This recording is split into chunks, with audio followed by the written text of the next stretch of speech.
I'm Prafnil from Nekota and I love listening to Today FM. My name is Stanley Godler and I'm from Australia, but I'm part Fijian from Watraki, and I love listening to Today FM Rocks. For the best music and less talk, we tune in to Today FM in National Light Village. Today FM rocks. My name is Inaya Ali and I'm from Ba, and I love the big breakfast on Today FM. I just love it and hope you love it too. My name is Jay from La Paz. I love listening to Today FM. Today FM rocks. My name is Naushin and I'm from Sambeto, and I love Today FM. Today FM rocks. Today's hit music on Today FM.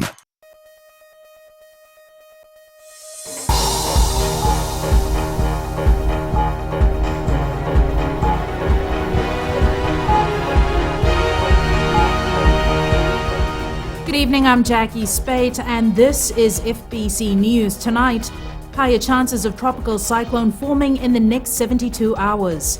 Evacuation centres ready, emergency services on standby.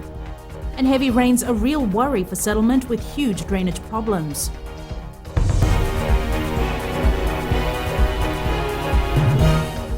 Tropical disturbance TD04F lying 430 kilometres to the northwest of Fiji has a higher chance of developing into a cyclone by the weekend. Edwin Nunn has been following the weather situation and joins us live. Edwin, what can we expect in the next few days? Jackie, the system has now intensified and is at about 50% chance of turning into a Category 1 or a marginal Category 2 tropical cyclone by Saturday. The Nandi Weather Office says it is a bit tricky to make exact forecasts due to a number of factors affecting the tropical disturbance, but heavy rain is the immediate concern. The lull in the downpour around the country today was only temporary, and intense rain should pick up again from tonight. And the Weather Office this afternoon says there's even a danger that major rivers could break their banks when heavy rain resumes over the next 3 days or so. Conditions over Fiji will take a turn for the worse, with continuous rain for the next 2 days. As TD04F draws nearer to Fiji, it's likely to slow down. We are seeing that when it comes to the closer to Fiji or to the VT level, then it might have some constraints because of the effects of the land. And that's where we see that it slows down and remains around Fiji or VT level for a few days. According to the Fiji Meteorology Office, the system will bring intense rain to the entire group and people need to take precautions now. The ground is already saturated with the rain that we had in last couple of days, which will make any rain that is coming out of the system when it's very close to Fiji will go into drains and rivers, and increases the chances of flooding of creeks, rivers and major rivers. The major concern is for localized heavy flooding and flash flooding in major tributaries and rivers in the Western and Northern Division. Wind speeds are expected to increase to about 45 kilometers per hour, with gusts of 60 kilometers per hour from tomorrow. Seas will become very rough and visibility will be poor. Edwin Nand, FBC News. Evacuation centres are ready and emergency preparations across the 4 divisions are being put in place. Permanent Secretary for National Disaster Management Milethi Bainimarama says the aftermath of Cyclone Winston has ensured emergency services are prepared for the worst-case scenario. Maggie Boyle with the story. Preparing for the worst and hoping for the best is the mantra emergency services has on repeat play. So the divisional officers and district officers have been reminded to, first of all, relook at the availability of evacuation centers should the need arise. The availability of evacuation centers, and also to source out the existing evacuation centers that are feasible. Given its current trend, tropical disturbance 04F is intensifying and its development over the next 48 hours will be watched closely.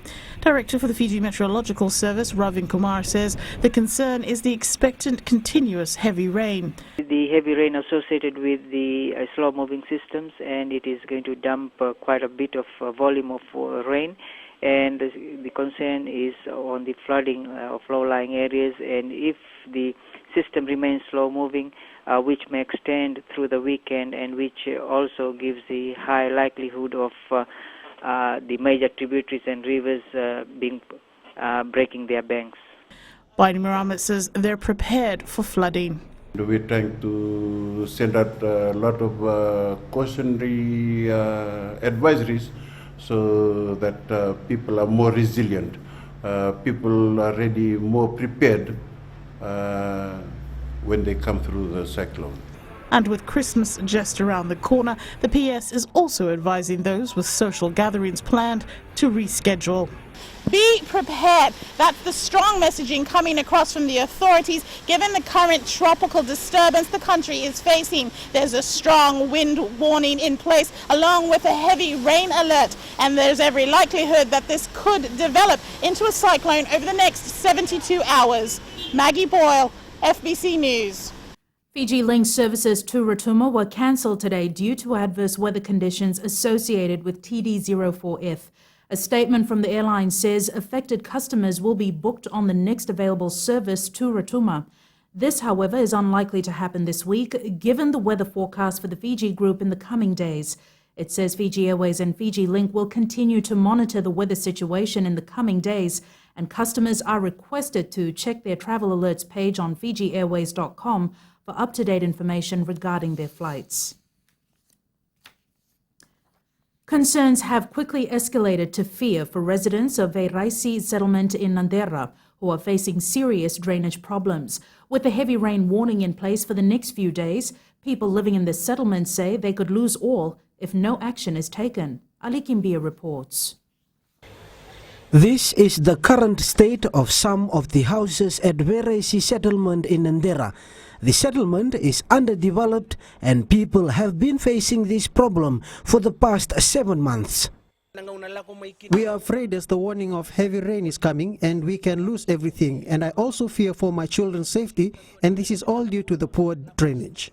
There are currently over 100 households at the Raisi settlement here in Nandera, and they are pleading for government assistance before any natural disaster strikes. This has been ongoing for the last 7 months, ever since the land was developed by the Nasino land purchase, and something should be done because there is warning for heavy rain and some of the houses are already in a mess. Please, can something be done, because we also have small kids going around and we cannot take the risks.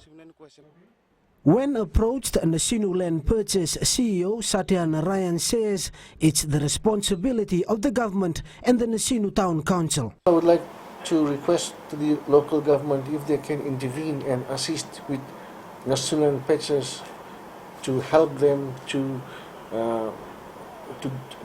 betterment the diversion of the creek so that in the future there won't be any floodings of this kind of nature. Narayan says several emails have been sent to the Nasino Town Council and local government regarding the issue, but there has been no response. Emails and calls made to local government minister Praveen Bala have gone unanswered. In the meantime, with more rain predicted over the next few days, people here will just have to sit it out and hope that help arrives soon. Ali Kimbia, FBC News.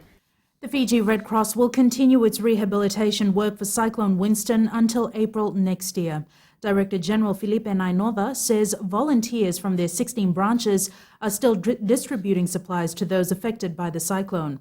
Nainova adds one of their containers has just arrived from Australia with more relief items. The non-food items are dignity packs, shelter toolkits, what we call black packs. A black pack has enough clothing and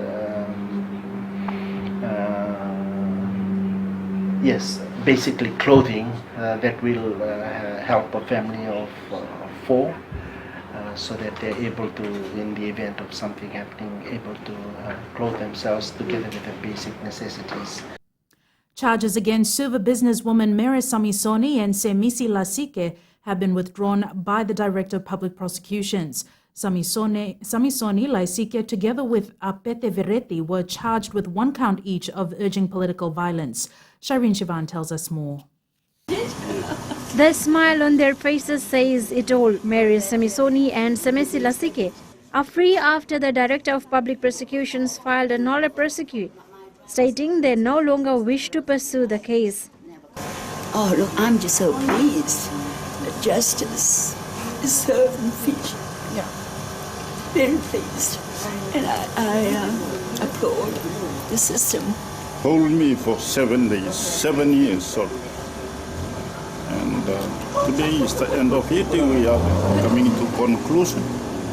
And I'm happy. DPP concluded there was insufficient evidence to proceed with the matter. It was alleged the two, together with Apete Vereti, urged Wanwese Kalomara to burn down Suva city in December 7 years ago.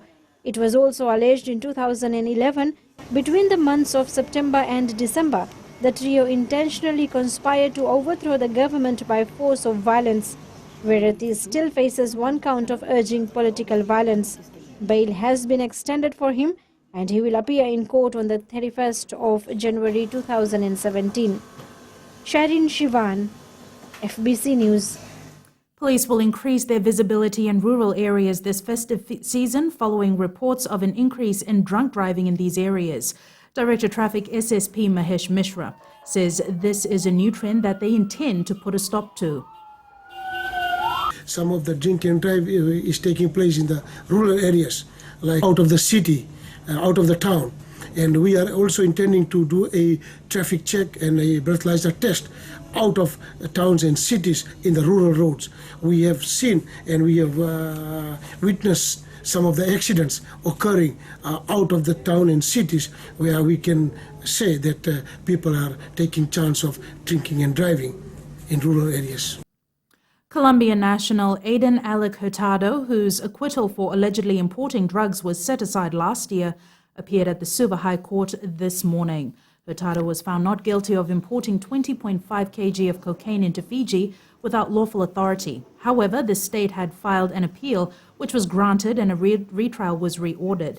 Judge Justice Achala Vengapuli has ordered that Hurtado be taken for a dental checkup and that a Spanish interpreter be found for the trial. Defense will call 2 witnesses who are currently in Colombia. The trial will be held from May 22nd to June 9th. Coming up on FBC News, no plans yet for old and neglected Rewa Bridge. And security issues discussed at inaugural MSG Police Ministers meeting. Stay with us.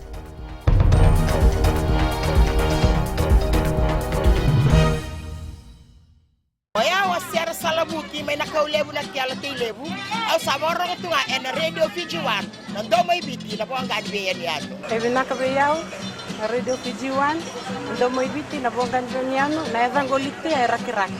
Kay mami na marama ni Northland. Kay mami daw talenta ka na Radio Fiji 1 nando may biti na po ang ganbiyan yato. Na Radio Fiji 1 nando may biti na po ang ganbiyan yato.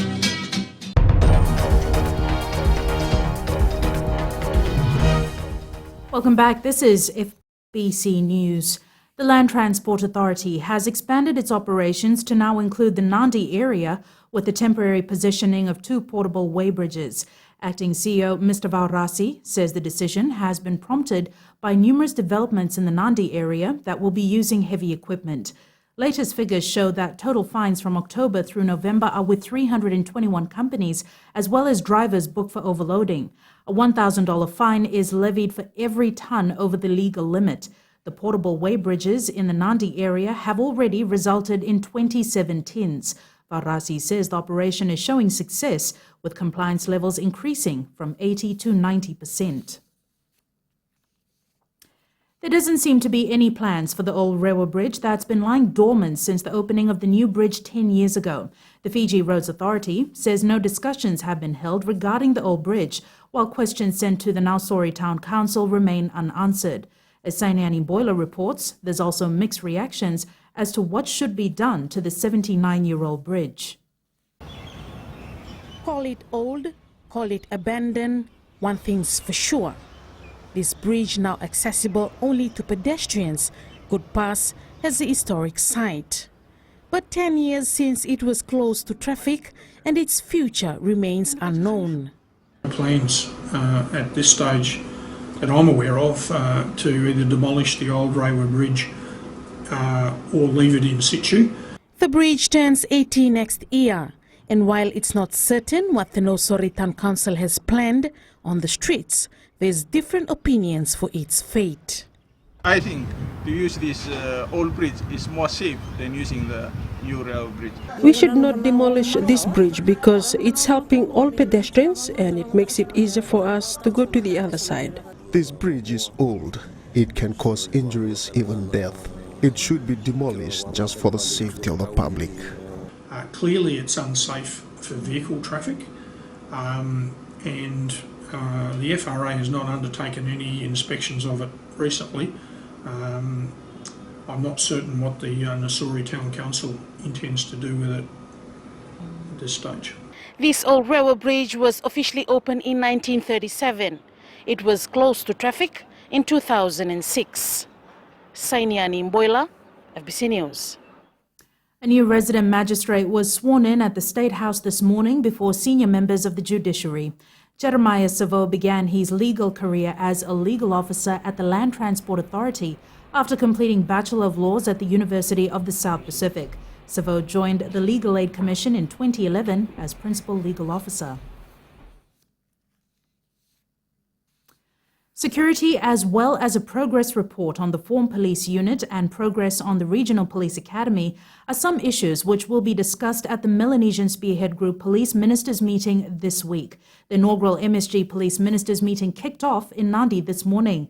Delegates will also conduct site visits to the Border Police and Border Police Canine Kennel, as well as observe a formed police unit drill.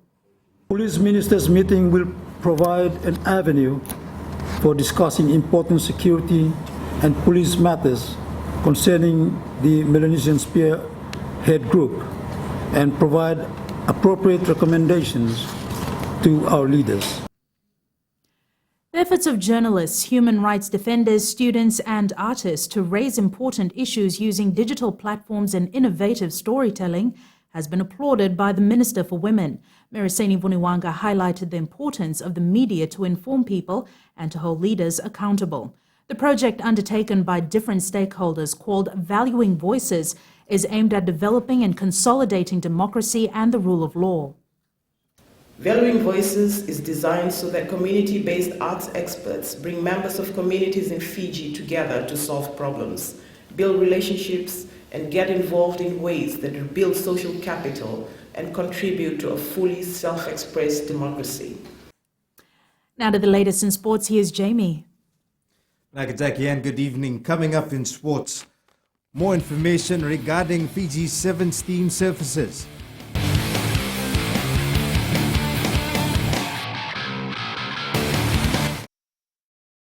Bula, I'm Duri from Nasinu Market. My choice is simple, Gold FM. Only the classic hits. My name is Yvonne. I'm from Nandi.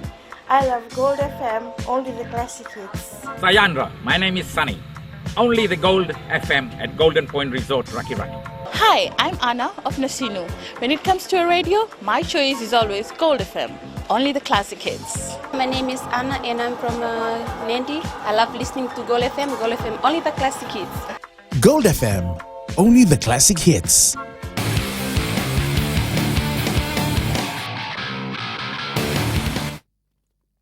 More information has emerged regarding the allowances paid to Fiji's Sevens players after their contracts expired in August. FBC Sports has been reliably informed that players received just $50 a day while in camp preparing for the Sevens World Series. The final 14, which are selected to be part of the tournament team, are then given $100 a day. Under former coach Ben Ryan, more than 15 players were contracted and given a salary between $15,000 to $20,000. In addition, if Fiji won a tournament, players got bonuses from sponsors. It's also understood that Fiji's Sevens manager, Ropate Kauvesi, who's been in the circle for the past 3 years, is also being given allowances with no proper salary. This all began surfacing following Ben Ryan's tweet calling on the FRU to start contracting players.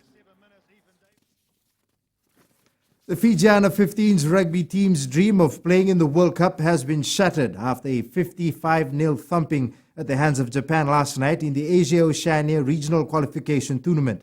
Having been beaten by Hong Kong in its first match, the game against Japan was its last shot at qualification. The Fiji Under-17 football side will play build-up matches in New Zealand next year ahead of the Oceania playoffs in Tahiti in February next year. Fiji Football Association National Team Director Tarunesh Reddy says the final squad will be named in early January, while the team will leave for New Zealand on the 15th. In New Zealand, the team will play 4 build-up matches, which includes a game each against the Papua New Guinea and Auckland City Under-17 sides. Given the squad has been in camp since February this year, the Fiji FA has high hopes of a good outing at the Oceania playoffs. The 2 finalists of the tournament will go on to compete at the FIFA Under-17 World Cup to be played in India in October next year. That's it from sports this evening. It's back to Jackie now with business.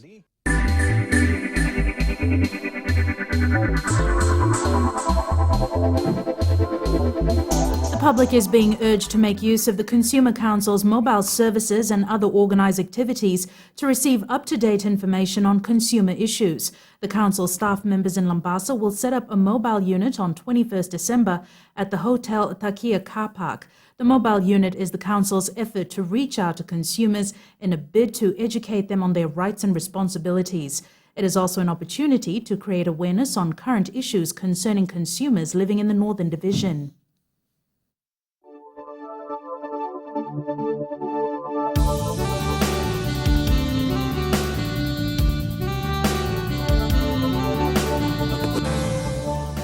Unsettled conditions with cloudy periods and intervals of rain prevailed over most of Fiji today. Looking at the temperatures, Lambasa and Suva recorded 29 degrees, whereas the other centres were at ease in the lower 30s. For tomorrow, rain and isolated thunderstorms are likely to become more frequent and heavier. More widespread flash flooding can be expected in the northern and eastern divisions of the country. Looking further on to Friday, it will be mostly cloudy with outbreaks of rain, strong wind warnings and high chance of coastal flooding can be expected. At sea, east to southeast winds 20 to 30 knots with momentary gusts up to 35 knots, rough to very rough seas. Recapping the main stories for tonight, higher chances of tropical cyclone forming in the next 72 hours. Evacuation centres ready and emergency services on standby. And heavy rains a real worry for settlement with huge drainage problems. For these stories and others, you can tune in daily to our sister radio station Gold FM. Now to our poll question. This week we are asking, should drunk drivers' licenses be suspended on the spot? To answer, visit our FBC website. Remember to send us newsworthy pictures and videos on email citizenseyes@fbc.com.fj or share it with us via Facebook page FBC News. And if you're on Twitter, follow and tweet us your news tips at FBC_news or simply hashtag FBC News. That was FBC News for tonight. From the team and I, stay safe and good night.